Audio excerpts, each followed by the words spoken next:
imo nga kinabuhi sa Ginoo. To be chosen means we live differently, think differently, and love differently. Ano ba ang pagkinabuhi sang tao nga kalibutanon? May ara sang concern, may labot sa ibang nga tao or wala labot sa ibang nga tao? Di ba mga tao sa kalibutan kanya-kanya aho-aho? No, kanang tawag nila nga bulanon? Ija-ija aho-aho. Tama? No, kapin pa sa mga nauna, no? Bahala sa na, basta ako luwas ko. Mga tigas na sang kasing-kasing. Pero karon nga arak ka na sa Ginoo, you begin to pray sa mga tao na gina-reveal ni Lord sa inyo, especially to your family. You live differently. Ang pagkinabuhi naton, hindi na pareha sa pagkinabuhi sa mga tao sa kalibutan. Kung ang mga tao sa kalibutan selfish, dapat kita, ano kita dapat? Mas selfish? Dapat selfless. Kung ang mga tao sa kalibutan, wala labot, dapat kita, may ara kita sa labot. We are concerned citizen. Tama? Concerned kita, especially sa mga kalag. Kung ikaw karon giuna ka nga luwas sa inyo nga pamilya, dapat concerned ka man sa kaluwasan sa imo nga bug-os nga pamilya. Hindi ka ikaw, naluwas ka na, paano sila? Basta word of God, kanya-kanya kaluwasan. Maningkamot ko yan, bahala sila. Yes, salvation is individual. Pero ang gusto sa Ginoo, as for me and my house, we will serve the Lord. That's why ang gusto ni Lord na ang kaluwasan maabot man sa matag pamilya. Nang bali mo katapad, ayaw buya or hindi ka magbuhi sa pagpangalagad. Nang bali mo katapad, hindi ka magbuhi sa pagpangalagad. Kaya nga man, maabot lang ng kaluwasan sa aton nga pamilya. Think differently. So ano gali dapat maguna-una ang mga anak sa Ginoo? Dapat maging wise kita. Aral na kita sa mga panahon na kung sa diin, damo na sa mga sinyales na gihambal sa Biblia nga nahitabo na. Ang linog sa Cebu. Ang baha, hindi mapugngan. Ang mga war, sinugdanan. Kung ikaw, isa ka ka-wise na isa nga ka-person, dapat ang imo nga mindset lapit na magbalik ang Ginoo. So ano ang akon nga himuon? Magkinabuhi pa ba ko nga align sa kalibutan? Or magkinabuhi ko nga align sa Word of God? Diin ba ang ako nga panahon nga ako nga igugol? Hindi mali ang pagkaroon sa kwarta, hindi mali ang pagtrabaho, hindi mali ang pagnegosyo, pero gusto sa Ginoo nga hatagan ta siya sang higayon sang panahon. Naman, nalanda siya sang higayon kag panahon. Kay lapit na ang pagbalik sang Ginoo. Amali mo katapad, lapit na ang pagbalik ni Lord. Natala mo sa mata. Hindi lapit na pagbalik sa Ginoo. That's why we need to be serious. Ang aton nga pagpangalaga, hindi siya sang lang kung baga tilaw-tilaw. Ako namitan ko, ubuson ko, ako niya sinamo. Pero kung hindi ko malamitan, ihaboy ko. Ang kaluwasan niya, imo nga na angkon karon, ati manana.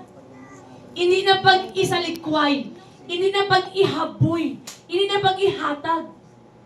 Kaya nga man, ang kaluwasan nga may ara kasubong, bililhon na atubangan sa Ginoo, precious na atubangan ni Lord. Pero pag imo na siya nga isalikway, kung isalikway ta sa mga tao, nagihigugman naton, masubok ta or malipay ta? Maghalin ta or magpabilin ta? Maghalin or magpabilin? Maghalin. Ama? So si Lord gali, kung hindi natin gusto sa iya, mangita siya sa iba.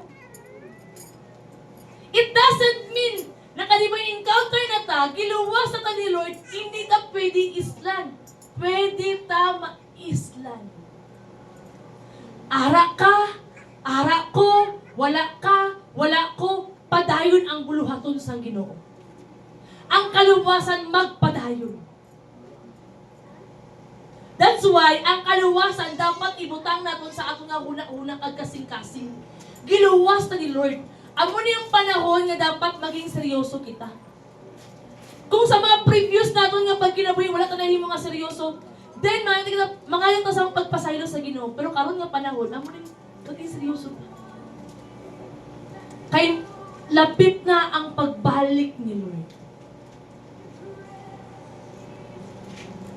Anytime, uyugon ang kalibutan.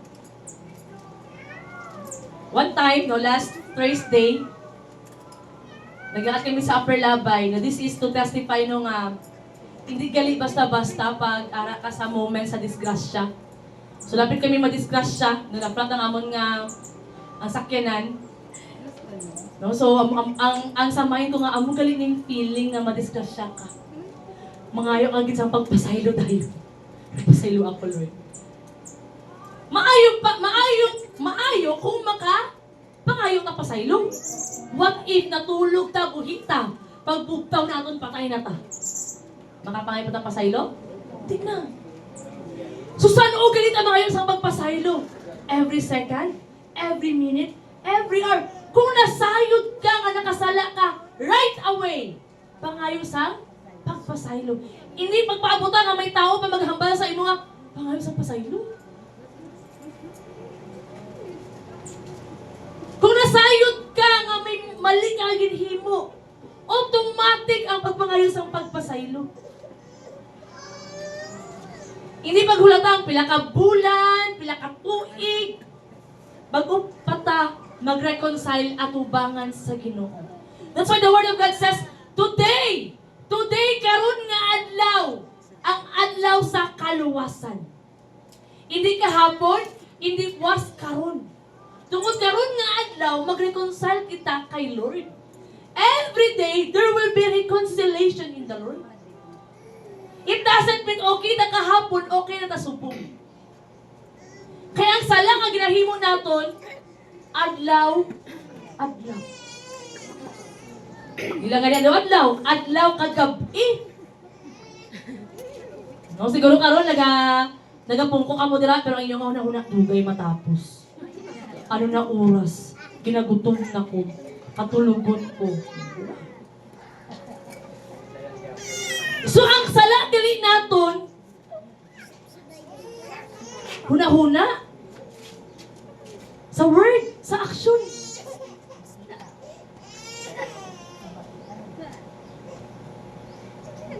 Kung karon nasayod ka nga may mga nahimo ka nga sala nga wala nalimpay si Lord, then ask forgiveness.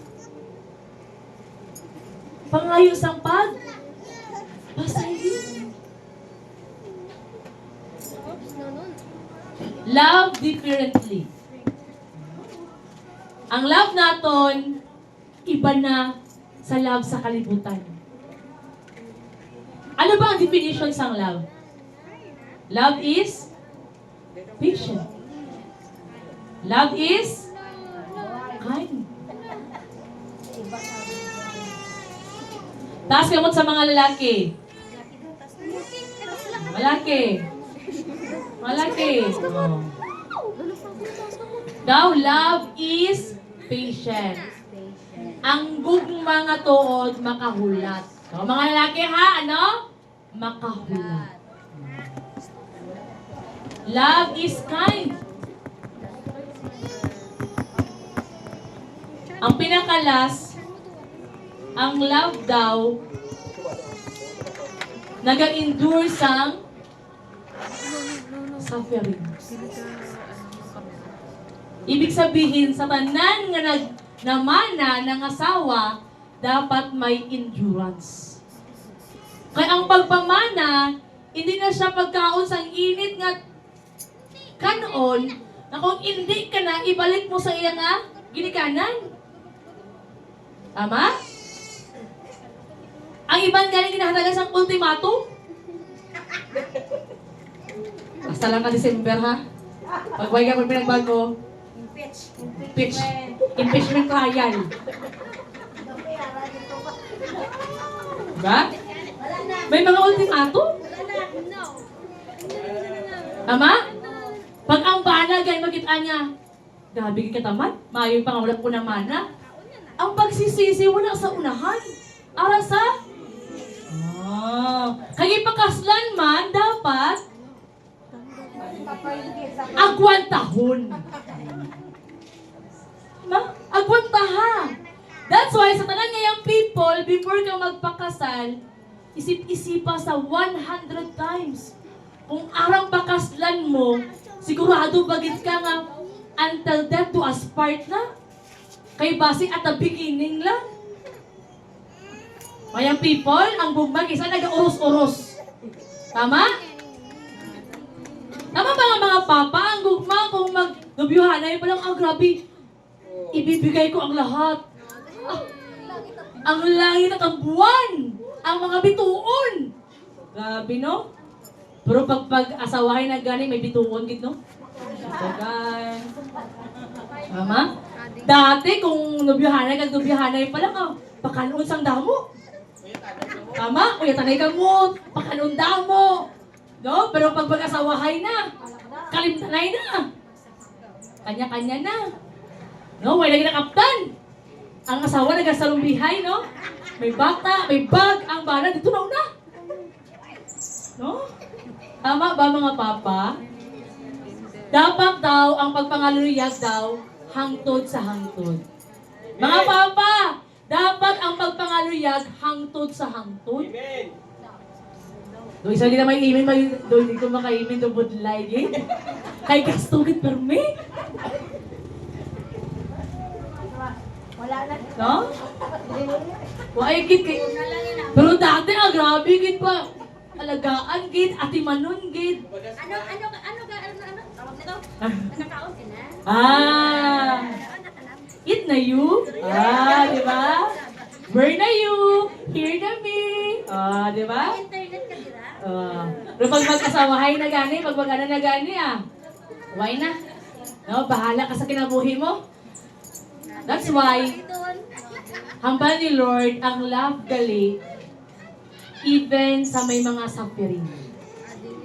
Kaya nga, madalang matest kung tuod bagid na nga paghigugma. Love is patient, love is kind. Love does not boast. 2 Corinthians 6-17. Sabay-sabay na basa. 1, 2, 3, go! Come out from among them and be separate. So, di na magawas sa kalibutan. Ay, hindi ka maghambal nga. Ay, di malayas ako sa balay namon. Kaya ako lang ang iba, no. Sa world. Separate kita sa world. Kung ang world, party, kita, pray. Tama? No? Kung ang kalibutan, wala sing gugma, kita dapat puno ta sa gugma. Mabalaan daw ang tuod-tuod nga sumulunod ni Jesus kung may ara sang gugma. So, hindi ka makalove sa iban kung wala mo na-receive ang love ni Lord. Amen? Diba? Sa mga mama, no? Sometimes, ang pag-love sa anak, budlay, pag wala ang love ni Lord. Sometimes, ang mga anak, sila kanang mga kontrabido sa kinabuhi. Mga kaaway. Tama? Pero tungkol kay aral na ang love ni Lord, maka-learn ka na mag-love, especially sa pamilya. Ang love nga ginatawag, hindi na siya love lang nga I love you. Ang tuod nga gugma magitan sa action. Binuhatan. You are not called to blend in, you are called to stand out. Grabe, no? So wala kang gitawag para lang mag-camouflage. No? Pero gitawag ka